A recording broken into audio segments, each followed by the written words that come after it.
Welcome back to the Red Letter Disciple. I'm Zach Zender, host, and I'm bringing my friend and co-host Chris Johnson in just a couple minutes. We've got a great conversation today with Tanner Olson. The goal of this podcast, the mission, is to challenge you wherever you are, no matter who you are, to be a greater disciple of Jesus, believing that when we are the greatest disciples that we can possibly be in this world, by the grace of God, of course, but we believe when we give a great and full and true expression of who Jesus is, the world is going to change. And so today's episode is going to help us with that. Tanner Olson is a spoken word artist, a poet, an author, a speaker. He brings and announces the hope and love of Jesus in all that he does. And so it's going to be a great conversation. If you are someone that is feeling called to, or maybe already is creating content and looking for what are the rhythms of creating content and how do I form a business out of creating content and really grow my influence and platform, Tanner's going to really dive into some of those things for us. He's even going to read a couple of his spoken word pieces that are truly amazing. So I'm excited to have him on the show today. Today's episode is sponsored by Red Letter Living, and we create resources that challenge disciples and also challenge, I think, churches and pastors and church leaders as well, so that all of us can be greater disciples. And so every pastor and church leader that I've ever met, they want to grow their church and they want to be wise stewards of their finances. Leading a church, especially in a post-COVID context, it is complex, but it leaves us, I really believe, with an amazing and incredible opportunity to reach a mission field that has never been as large as it is right now in America. And so, pastors, I've got a free gift for you. It's called Growing Your Church Challenge. 10 ideas to grow your church that cost you little to nothing. These 10 ideas, they're going to be extremely practical, not vague ideas like preach better and be kinder. I assume you already are crushing those things. So in the show notes at redletterpodcast.com, you're going to see the link to download this free ebook, this free resource, and the coupon code to make sure that you get it for free. If you're not a pastor, hey, can you share this link with your pastor? Say, hey, I just saw a resource that 10 ideas that is going to help you grow your church that costs you little or nothing. Doesn't that sound great? And so here's my hope and my goal that through this resource, maybe 1, 2, 3, 4, 5 of these ideas help you grow your church, because I want to grow your church. Let's grow our churches for the glory of Jesus' name. So, hey, today's episode is going to be really fun. Make sure that if it's helpful for you, you tell a friend, you share it on social media, and also rate and review. Please, if you like it, give us 5-star reviews and spread the word so we can keep coming back with more seasons of the Red Letter Disciple. So without further ado, episode 5 of season 3 with Tanner Olson. Let's do this. All right, Red Letter Disciple, we have... There's just one of them? Well, that's the name of the show, Red Letter Disciple. I got you. All right, I thought... So what's up, disciples? All right, we got a great episode for you today. We're bringing into the show Tanner Olson. Tanner is an author, a speaker, and a poet. He started a creative writing project called Written to Speak in 2013 with a goal, I love this, Chris, to spread hope and announce love through spoken word and poetry. And so Tanner's writing has been described as unique because it blends faith, humor, and curiosity as he seeks to point readers and listeners toward the ultimate source of hope and love. And that is Jesus. And that's why we're here to bring Jesus out. And so, Tanner, welcome to Red Letter Disciple. Welcome. It's good to have you. Tanner, I have an opening question for you, my friend. Hit me. You are an NBA fan. I am also from the Orlando area. What's it going to take for the Orlando Magic to not completely stink at this point? We've gone through years of misery. Go ahead. First of all, we do not stink right now. We're a very good young team with a lot of potential. You say we. Are you an Orlando fan? Yes. He's a Magic fan. I am quite possible. I don't want to say I'm the biggest Orlando Magic fan, but I am one of the few faithful who watch. I have watched games with players you will never hear of because that's who we had on our team. Like the through the drought, through the misery, like I was there cheering these people on. But I think we're in a really good spot. We have a couple of small moves that we need to make. Right now, it's about patience, and then it's about executing a big move to bring in a veteran scorer. So that's like the next thing. So right now, we're in a good spot. In the NBA right now, you can make a trade. Who would you trade for to automatic? Like right now, we're the 13th seed in the Eastern Conference. Who are you trading for to make an immediate impact if you could? If you're the GM now, go ahead. I'm not doing it right now. I'm waiting until the off season. Okay. I'm waiting until the off season. I'm waiting to see where we land, how the rest of the team plays out. And it's also seeing like, okay, how do Franz and Paulo and Wendell Carter Jr. and Fultz all kind of mix together? We haven't gotten Isaac back, but he's about to come back, and so it's looking ahead and trying to be patient, because one of the things that Orlando has been bad about, and this is old management, but like we're going to try this. We're going to try to make this move and do this too fast and bring this player in. And that just isn't how it's supposed to be. Plus, there's a really good draft coming up, and it's okay if we kind of slow down now. You want Victor Wembanyama. Wembanyama. I do. I also am really impressed by Scoot. 3-pointers. He's amazing. Yeah, that's what I am. He's crazy. Yeah. It's wild. We can talk about basketball the whole time if you guys want. We have a lot of the leadership of the Orlando Magic that are listeners. That's great. One of them. I don't know that we have one of them, actually. I was like, we do? So, fun fact, I am a Cleveland Cavaliers lifelong fan, and I have only left the Cavaliers as my allegiance and first love one time when LeBron in left? The history of all of my life, and it was when Anthony Penny Hardaway was on the Orlando Magic. He was my favorite as a child. Penny. And so I was a huge Magic fan I've got a Penny poster right over here. Nice. So, and Little Penny was amazing. Little Penny. I remember, everything was looking good. And then Nick Anderson missed 4 free throws. But we're going to move on. We're going to move on. We have to now. If you had to pick author, speaker, spoken word artist, poet, just to be known by one, which one is it for you? I'm cool with author. I think that's the one that I would roll with, because a lot of the things that I do write is also poetry, and a lot of the poems that I write are written to be spoken. So if I'm an author, then I can just share those things as well. It's good. So whoever told you, I'm curious, that the best career path for you would be to write poems? Is that like no one? There has been nobody who's I'll say this. Nobody was like, hey, this is a good career move. But people did say, hey, you're good at this. And I thought, okay, well, let's just keep doing it. Let's see where this all takes me. But I was never one of those people. Like growing up, I wanted to be in the NBA. And then when you grow to be 5'11" with a great jump shot, doesn't really mean too much, especially with bad knees. So I was always interested in basketball, but I was also interested in art and ministry, mostly like I love punk rock music. And so the lyrics of like punk rock music really resonated with how I felt as a middle schooler and a high schooler and a college student and a human today. Like the sad lyrics, but also like the woven bit of hope that kind of ran through it all. And then the community of the punk rock scene. And so after I graduated from high school and was in college, I found myself writing more, and I wanted to be a musician, but I can't sing, and you don't want me to sing. And I can't play guitar, and you don't want me to try to play guitar. And so really like poetry was the last thing available, and I just started running with it. Yeah. So how would you, I work with youth, been doing that for a long time, and teach a few classes at our Lutheran school, but we have some really good writers and some of them that want to pursue that career. What would you say to a 16, like what would you say to yourself now, knowing what you know, to an up and coming 16, 17-year-old kid that wants to pursue this? It's what I would say to anybody who wants to be a writer. And that's just, it's just to keep writing, and then also keep reading and then repeat. So it's a lot of reading, it's a lot of writing, and it's just a lot of trying.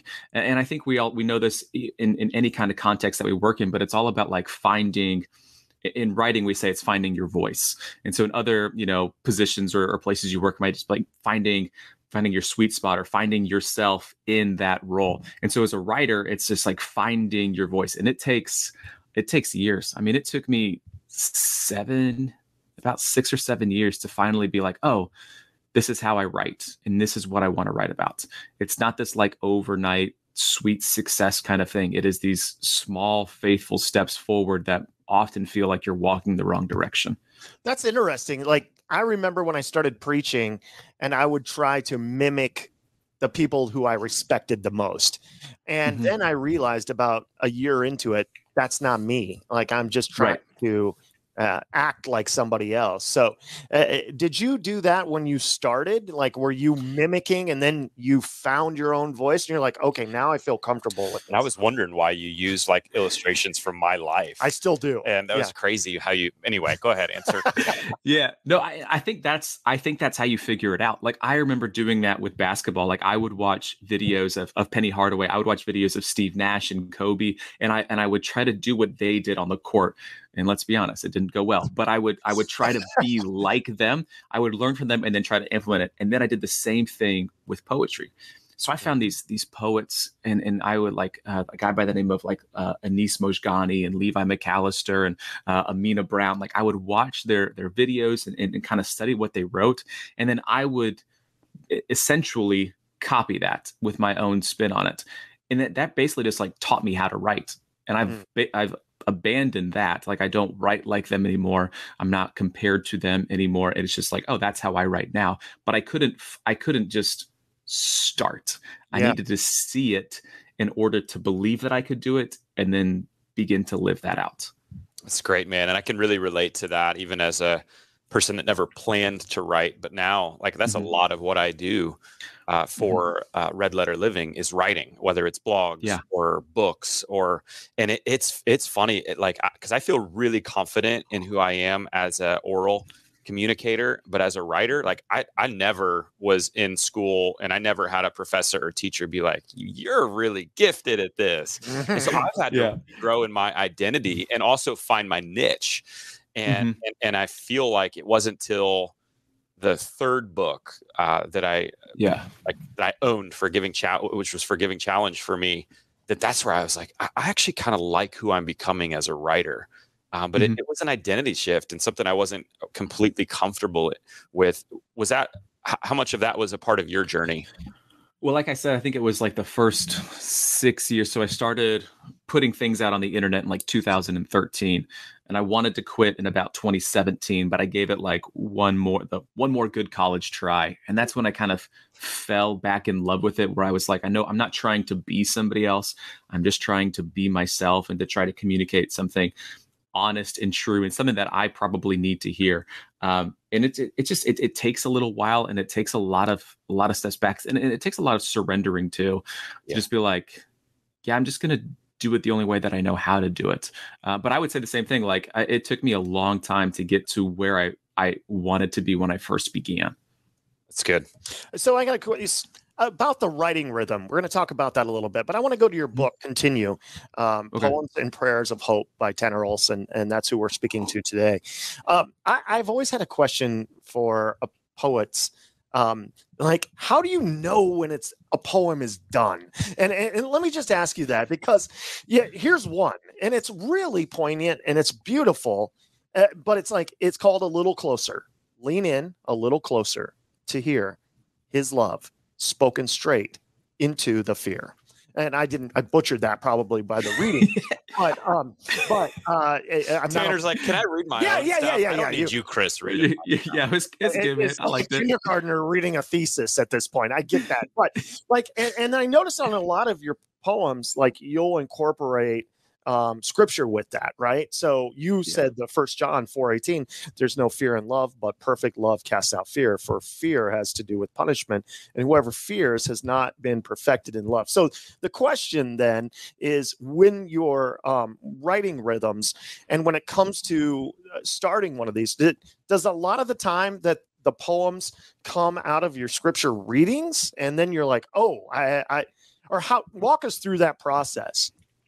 Yeah, well, to go back to one of the first questions, I don't know if I've ever finished a poem. They've gotten to a place where they're this is it. This is what I have. But I wouldn't say like it is the way that I want it to be. There are maybe a handful of them that I have completed, and I'm like, all right, I like that one a lot. Like, it's good. It's great. But most of them are like, I think this is it. Like, this is just how it has to end, and I have to move on to the next thing, or else I'll be writing the same poem my entire life and never put anything out there. And I think a lot of writers and creatives kind of can connect with that, because it's like, you can be working on a painting for years, and you're going to make these small changes again and again and again. But just at some point, you just got to send it out and say it's done. Let's hang it on the wall and admire it, and let other people enjoy it as well. And then when it comes to the writing, a lot of it is, I grew up in the church. I worked in the church. And so the scripture is, it's in us, like we know it. And so when I write, I am taking the things that I know, that I believe, that I have heard, and I am putting it down on paper. And there are times where it comes strictly because I read Psalm 33 and I'm writing about how good God is, or, we're walking through the Beatitudes and I want to write about that. And other times this is just what I bring to the piece of paper. And then I look at it and I'm like, oh, so that's Romans chapter 8. All right. Pretty cool. So it's sometimes it's a writing prompt and other times it's a reflection.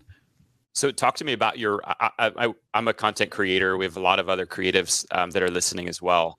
So, I love to just press in to hear a little bit more, like, what is your writing rhythms? What are your disciplines or your habits that you put into practice? I wish I could tell you that I have a really great writing rhythm and habit, but I do a lot of different things with my job. I wear every single hat that you can imagine. I probably write about 10% of the time. The other time it's emails, it's booking events, it's preparing for events, it's shipping out orders, it's scheduling social media stuff, it's calling people, it's doing the taxes, it's doing all the things. And eventually some days I actually get to write. And when I do get to write, for me, it's about 7 to 11 in the morning. Like that's my sweet spot. I have one tab open, a Google Doc tab, and I am just writing about whatever I want to write about.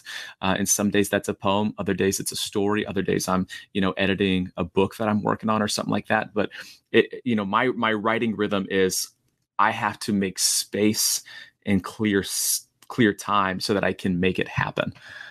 It's difficult. And the bigger things get, the more difficult it is to create space in order to just do the thing that I really want to do, which is write. And writing almost pays the bills, but it doesn't completely. So you have to do, 19 other things in order to make it happen. Sure. Yeah.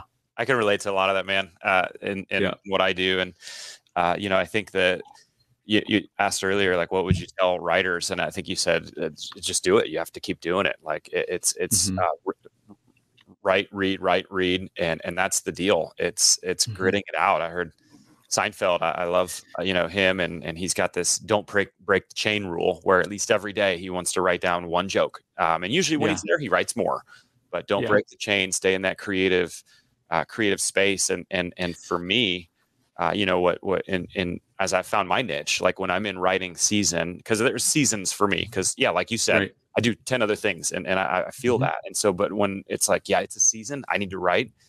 For me, it's I have a goal to write. Usually a devotion for me is about 1,000 words. And so if I put 1,000 words on paper, I feel really good about that.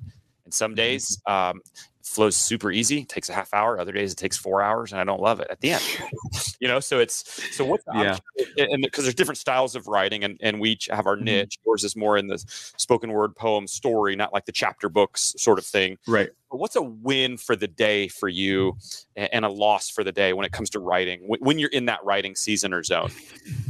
I think when I write something that I can then copy and paste and put into a document for a future book, that's a win. So I have a couple of different books that I'm working on. And so when I'm writing and I finish a poem where it gets to a place where I'm like, all right, I think this is it.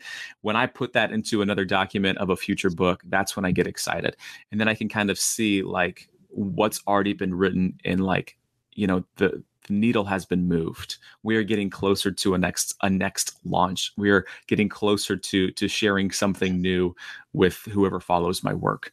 And so there's a lot of good wins, but also I don't want to have a day where I'm like, it was a loss because I still get to do this.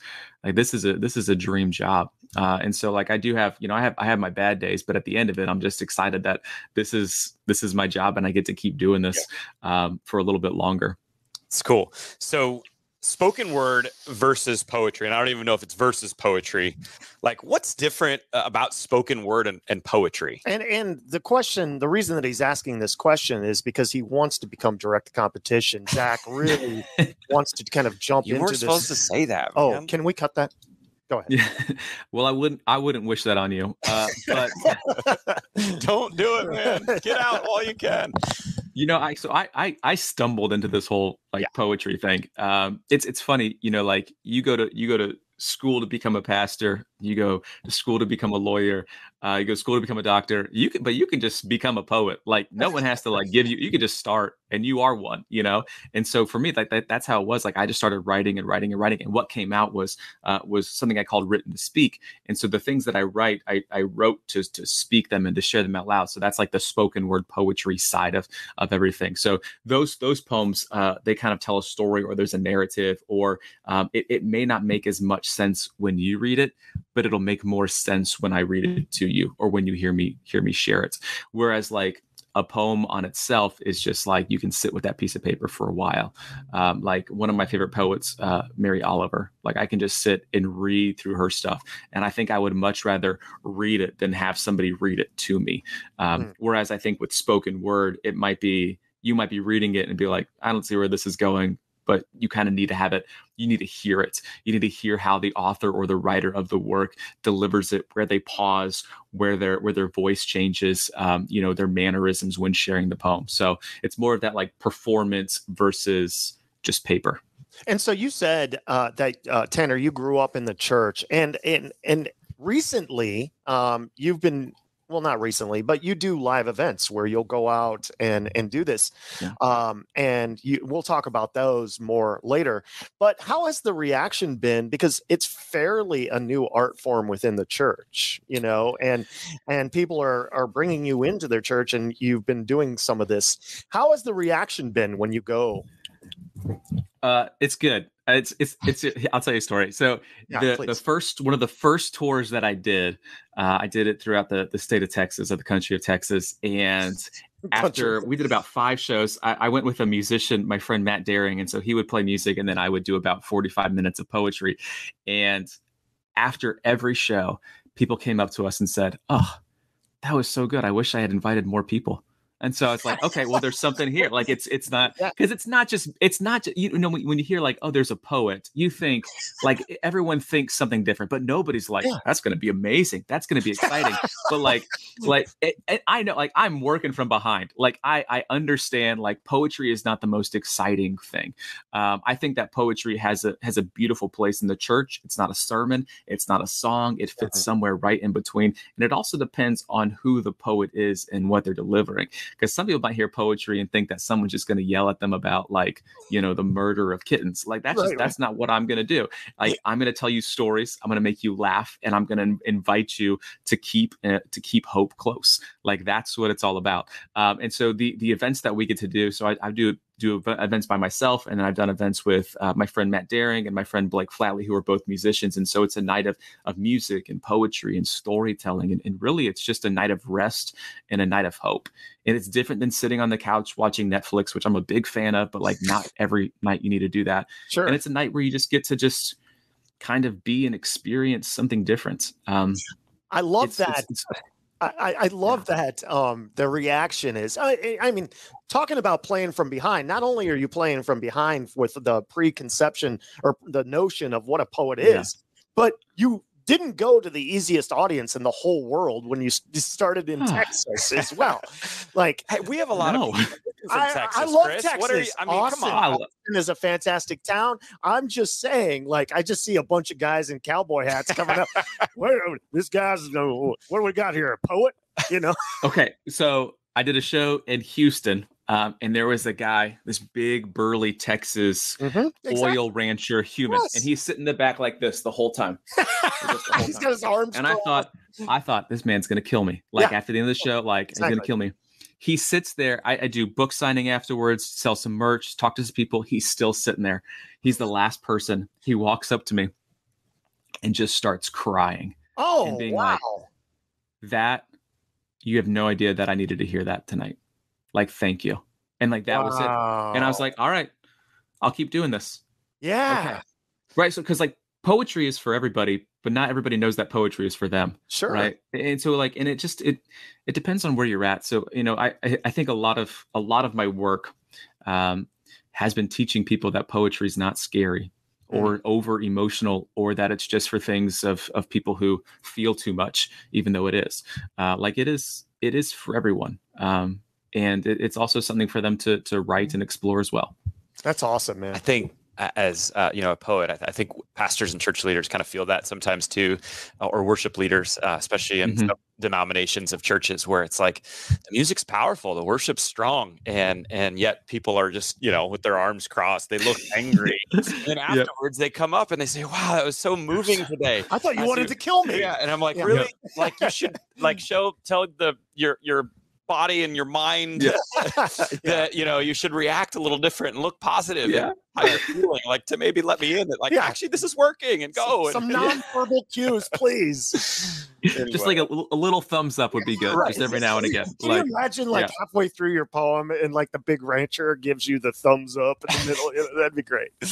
I would appreciate that. I'd be like, all right, we can keep doing this. Great. So, man, what I love about Written to Speak, it's got a mission. You said to spread hope and announce love. So why is that? You feel like the mission that you need to be on right now?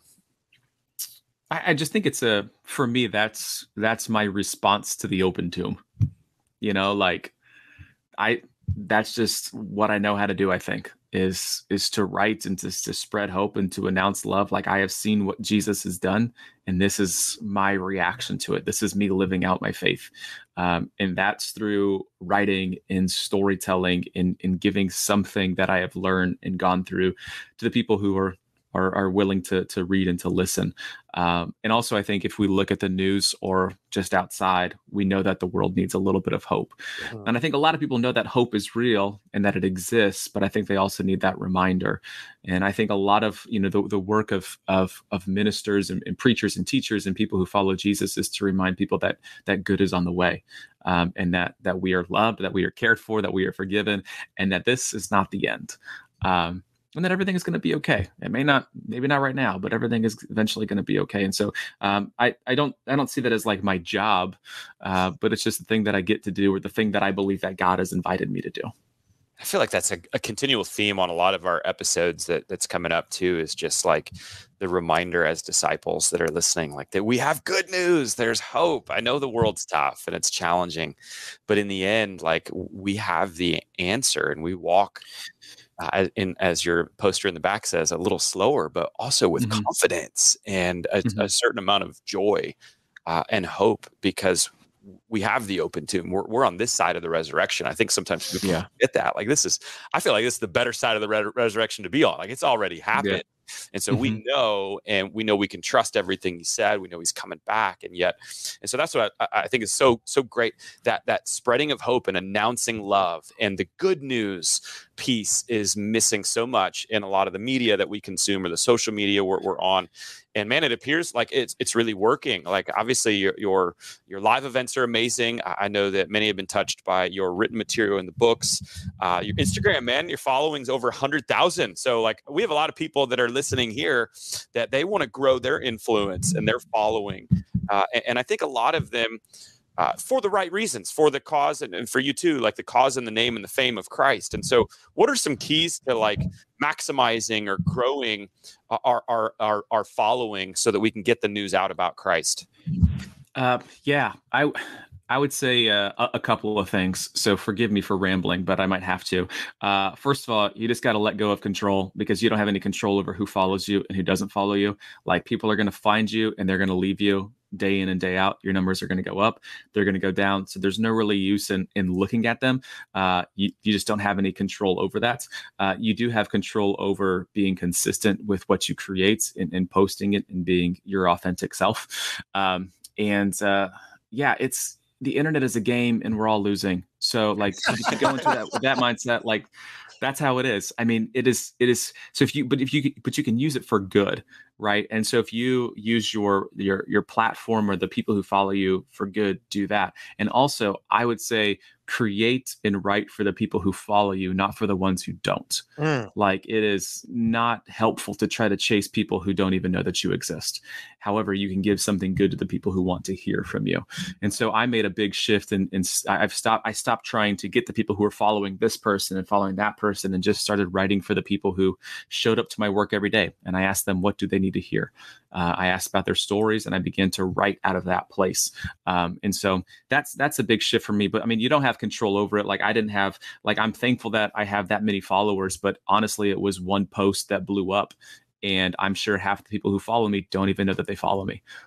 Like, truth be told, like, it's better to have a very small audience with a lot of faithful followers who like want to hear from you and engage with you than having 100,000 followers who don't even know you exist. And so that's kind of the space that I live in. It's like, I have a lot of followers, but I don't think a lot of them are seeing what I post and what I share, because of the way that the internet is set up. And so I'm not writing for the people who are out there. I'm writing for the people who I know see my work, you know?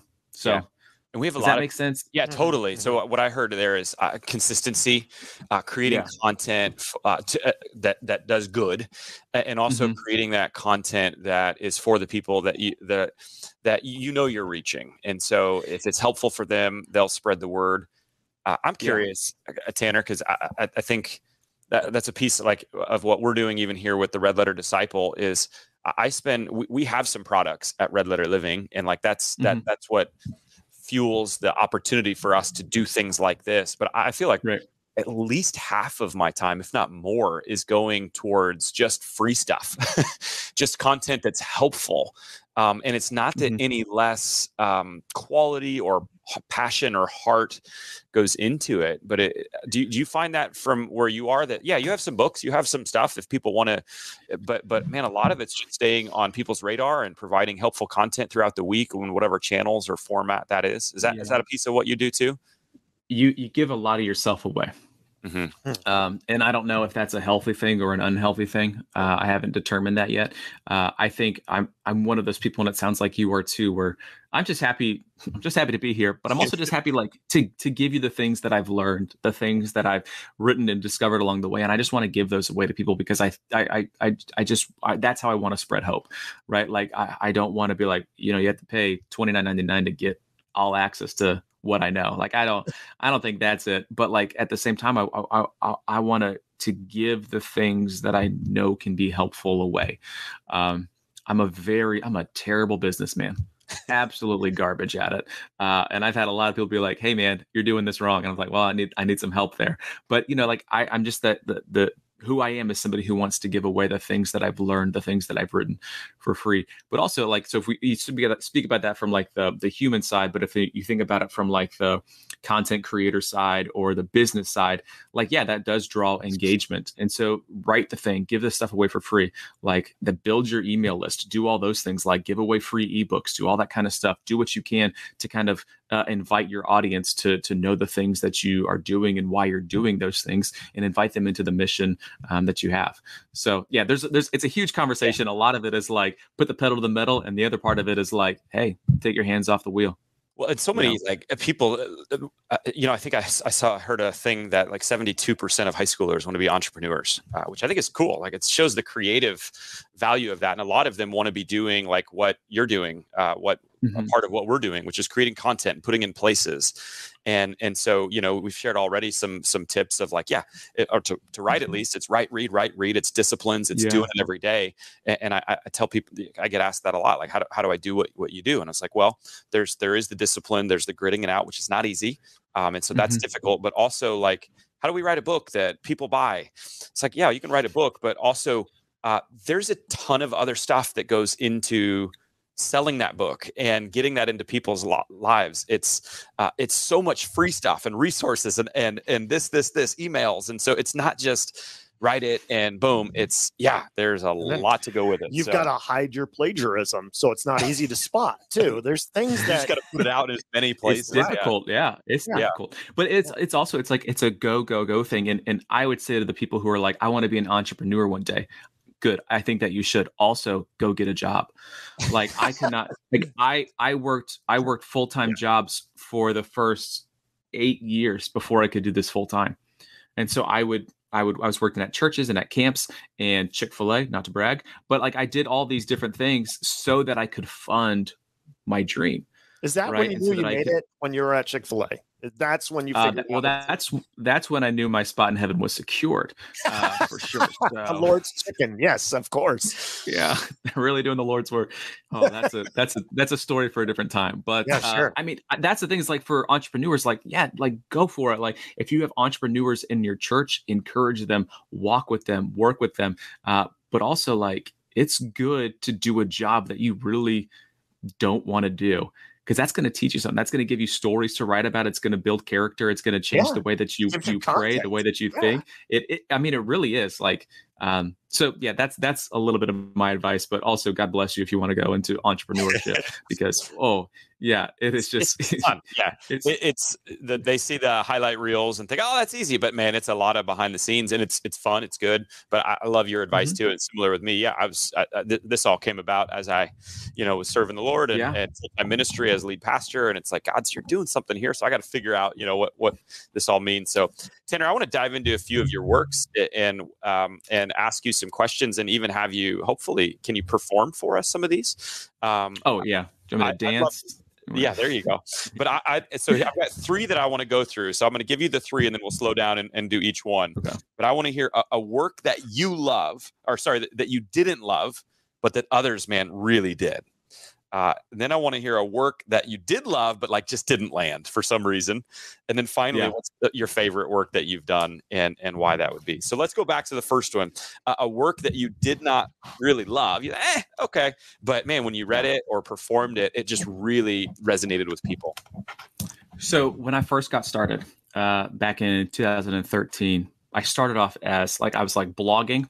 And then I was also doing spoken word poetry. And the poems that I wrote back then, and I don't perform hardly any of them now, they were terrible. I mean, they were not good. Even while I was writing them, I was like, man, this isn't good. But you have to write something bad to eventually write something good. Like if you're willing to be bad at something, you might just become good at it. And so I wrote about 10, 12 poems, recorded them. They were on the internet at one point, and then I think they got taken down because they were so bad. But they were just like, they weren't good. But at almost at every single event that I've had somebody say, hey, can you read, I have a poem called Regurgitated Words, and it was all about someone who struggled with like an eating disorder, and it really connected with people. I had a poem called that was about like my grandma, my grandfather, and it was super depressing. And people were like, I would love to hear that one. And there's another one called Tomorrow, and it was a little bit more hopeful. Like I was starting to hit like my stride as a writer, and people are just like, I would love to hear that one. And I have to say to them, oh shoot, you know what? I don't have that one with me. Like I just can't read it, mostly because I don't think they're good. And so, I've kind of erased them from my mind, but like that was at the very beginning. And so like I was writing stuff and putting it out there because like, it was also one of the things where I thought, well, maybe this would be helpful for somebody. Like, I don't think it's good, but maybe somebody else will like it. And they did. And that kind of also taught me, like at some point, even if it's not right for you, it might be right for somebody else. So yeah, I mean, I'm sure you guys can think of like, some of your worst sermons that people afterwards were like, Pastor, my goodness. And you're just like, are you okay? I think that was totally. I think I've even said a couple times, let's pull that one off iTunes. Like that's no. Yeah. The audio's bad, right? We can't upload that. Oh yeah. There's something with the mic or whatever. So what about a work that you did love, but others maybe didn't connect with it like you thought they would? I'm trying to think. So I have one book. I have my book Walk a Little Slower with Me, and so I'm trying to think of a few. There's one I just turned to it. It meant a lot to me. It's a poem called Camphor Tree, and I grew up in Oviedo, Florida. Yeah, I have a camphor tree in my big front yard. I love it. Yeah. So we had 2 in our backyard growing up in Florida, and I would spend hours. We spent hours outside. Growing up in the '90s in Florida, like it was like the coming of age Disney movie, like The Sandlot. Like we were always outside, and so I spent most evenings like either swimming in the pool and then climbing up into the tree and then climbing down and then back in the pool, back and forth. But I spent a lot of time just sitting up in the camphor tree, and then eventually my mom would say, "Hey, come on down." And so that's what the whole poem is about. And I wrote it, and I got excited about it, and I shared it a couple of times, and everyone was like, "That's cool." All right. It's so funny that you bring that up, because if you're a Florida kid, like every year my two kids go out first day of school and we take a picture in front of the camphor tree. It's got that smell that everybody can relate to. It's got, it's perfect for climbing. But if you're from Iowa or Nebraska, you're like, oh, okay. What's a camphor tree? Yeah. Well, yeah. So I was going to name this book. I don't even know what it is. Yeah, I was going to name this book from underneath the camphor tree, and I was excited about it. I told my wife, I told my friend James Seleska, who was editing it. I told like 5 other people, and they were all like, "Okay, what else?" And I was like, "Oh, it's that bad?" They're like, "No, no, it's not. It's not bad. I'm wondering if there's anything else you would like to title it." And so I was like, "What about Walk a Little Slower?" That sounds familiar. Yeah. He does that a lot with me too. Which is he's the best person to work with. I'm still working with him on every project, but like I was like, man, I like to be right, and when I'm not right, it's just kind of hard. So I like that you're honest, but I don't like you right now. Yeah, exactly. So as a Florida guy, can you read Camphor Tree for us? Yeah, let me read it. It goes like this. Out the back door of our childhood home grew a growing camphor tree, and the sunshine crawled through the cracks in the bright green leaves, space created by the southern breeze. Below its wide canopy fell little black berries, but we were told to keep them out of our mouths like naughty words and dessert before dinner. And to my young eyes, the branches swayed like the fingers of giants, pointing east and west, and I did my best to climb their arms with my little limbs, climbing myself higher and higher before I was told to come on down. And no matter how many times I close these eyes, I can't get back to the way it used to be when I was 8 and my brother was 9. And I'm still trying to close my eyes to get back to the way it used to be when I'd walk out the back door and find myself beneath the canopy of the growing camphor tree.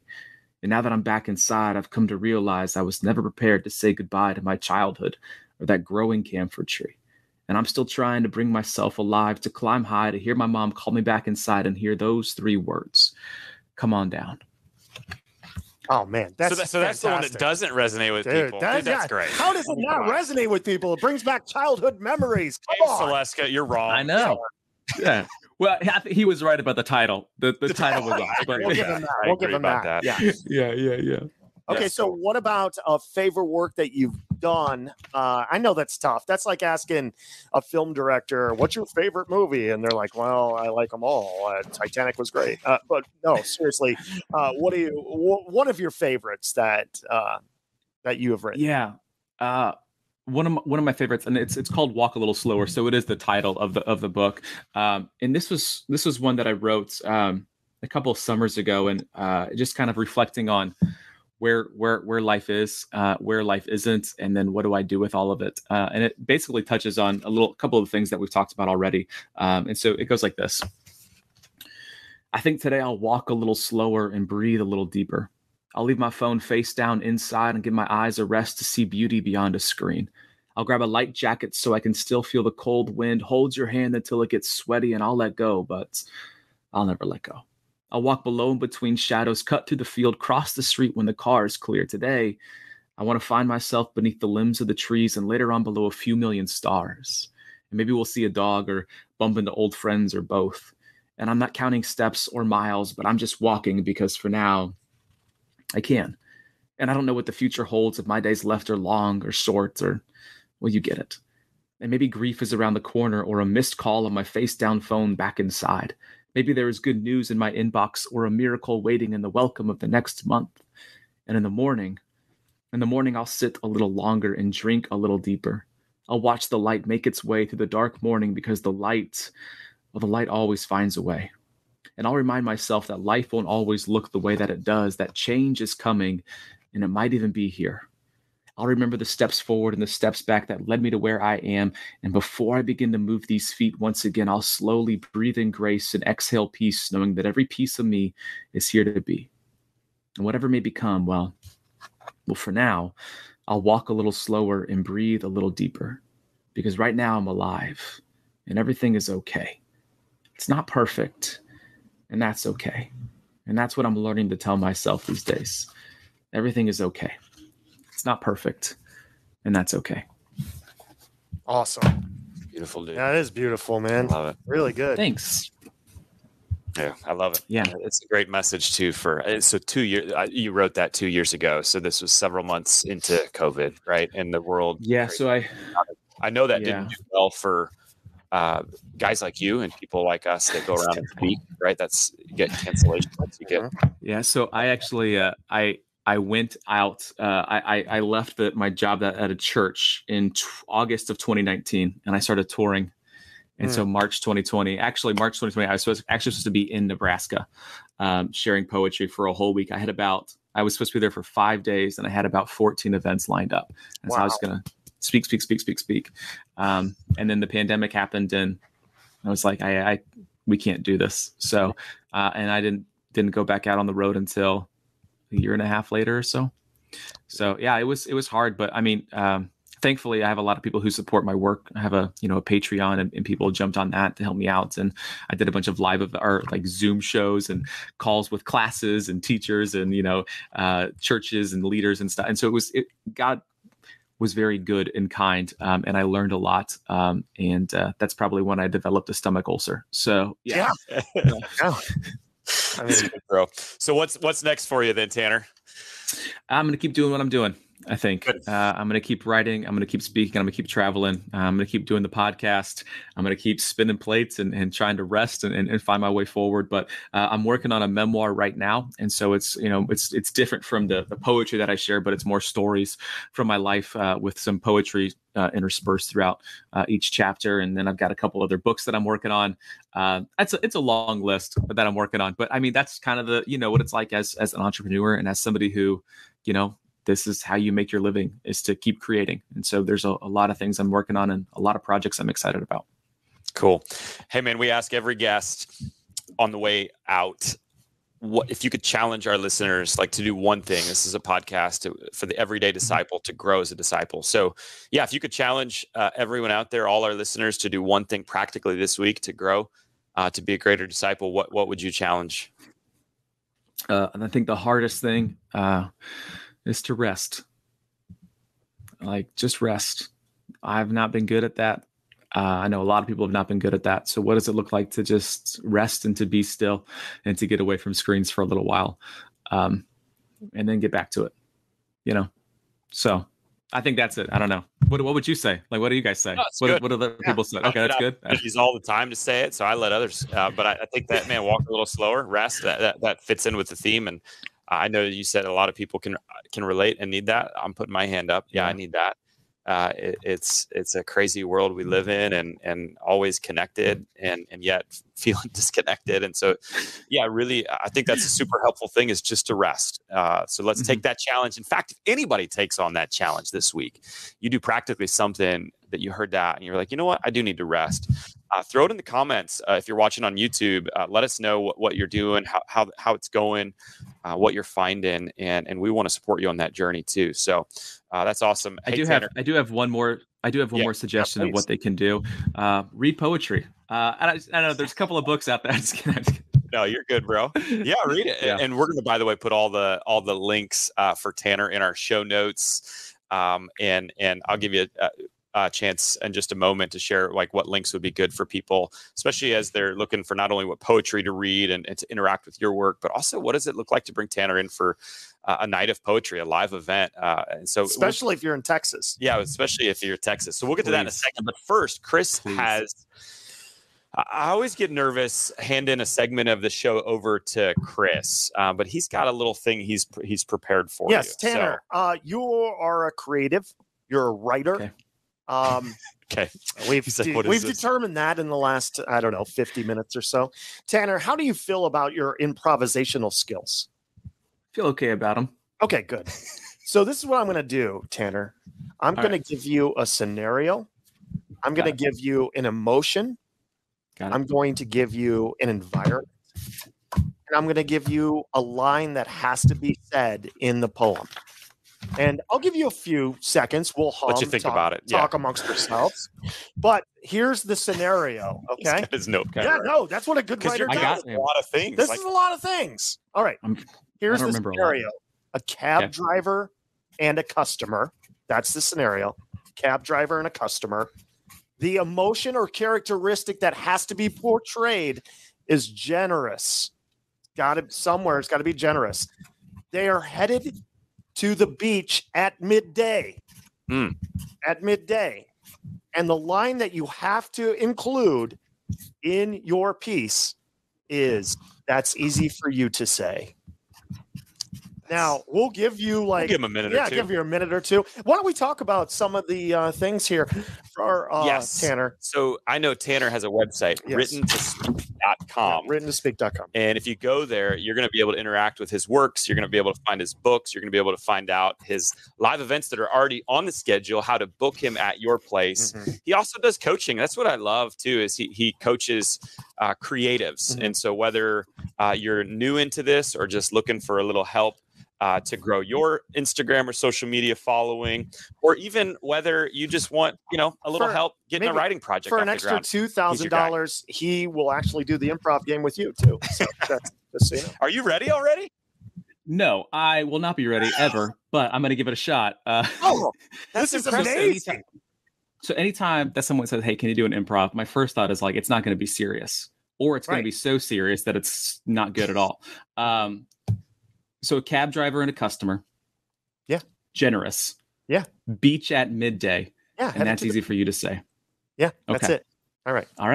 Let's get into Ladies character. and gentlemen, Tanner Olson. I'm impressed. Yeah. I don't even know what's coming, but I'm already impressed. I'm excited. I'm going there. Where? There. Where? Over there. To the beach. But it's midday, you say. I say it's the beach at midday. Well, that's easy for you to say. Well, I just said it. I needed to say it. I need to go to the beach at midday. Let my hair out so I can play all day at the beach at midday. This is the worst thing I've ever written. I'm so sorry. Dude, are you kidding me? That was amazing. I was ready to go to the beach. I'm trying to do two characters at one time. My mind couldn't do it. Maybe I should have just given you cab driver, generous, thoughts on himself, but that's threw in. That's easy to say. Yeah. What? That's easy for you to say. So, but yeah, I appreciate the opportunity. I'll work on it. Yeah. Actually, so one of the things that Blake and I do during a live shows is we'll take, we'll ask, hey, we want to he'll write a song and then I'll do like an interlude poem during that. And so we take all these suggestions from the audience and it's always a lot of fun and it's always a train wreck, at least for me. I just feel like it's I'm just rhyming say, hey, all these simple things. And that's awesome. But it's fun. Yeah. Tanner, thank you so much, man. That's good, bro. It was nice to hang out with you guys. Let's do a live event together sometime. It'd be a lot of fun. Love it. I'd love to. So, hey, I gave the website writtentospeak.com. Any other places you want to point people to? If you go to writtentospeak.com, you will find everything that you need to know and probably more. So, yeah, don't be afraid to send me a message. I usually try to respond to all of them. So, awesome, but not during 7 to 11 a.m. Don't expect that's what I'm writing. If you get a message from me in the morning, that means that I'm not writing. It's not a writing. It's not going well. It's not going well. Back to Tanner. Get back to work. Yeah. Tanner, you're a blessing, man. Hey, walk a little slower. All right, buddy? Come on, Tanner. I'm doing it. I'm doing it. All right, bro. Blessings, it's man. Easy for you to say. All right. See you guys. Oh, that's a callback right there.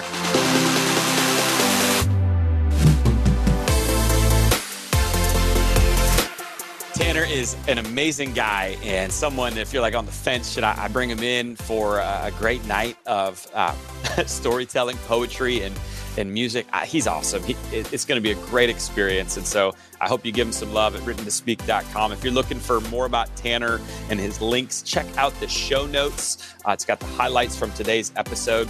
It's also, by the way, going to be where you can grab that free ebook called Growing Your Church Challenge. 10 ideas to help you grow your church that cost little to nothing. Because I know you, Pastor, because you're like me. You want to grow your church and you don't want to spend much money doing it. And so I got 10 really practical ideas. Almost all of these ideas actually are ideas that I implemented when I was leading a church. Some of them were really well thought out, and some of them were the total grace of God that I never intended. But I put kind of my playbook for how we grew our church to become the fastest for many years growing church in our denomination. So I hope it's helpful for you. You can find all of that information at redletterpodcast.com. All right, next week, you're not going to want to miss it. We're having my friend Chris Burns to the show. Chris is a recovering addict that now is leading a recovery ministry. So let that sink in for a bit, because I think that's what God loves to do. He loves to take the broken pieces, parts of our stories of our past, but then bring freedom to us so we can help others in the future. And Chris Burns is one of the greatest examples that I've personally met of that.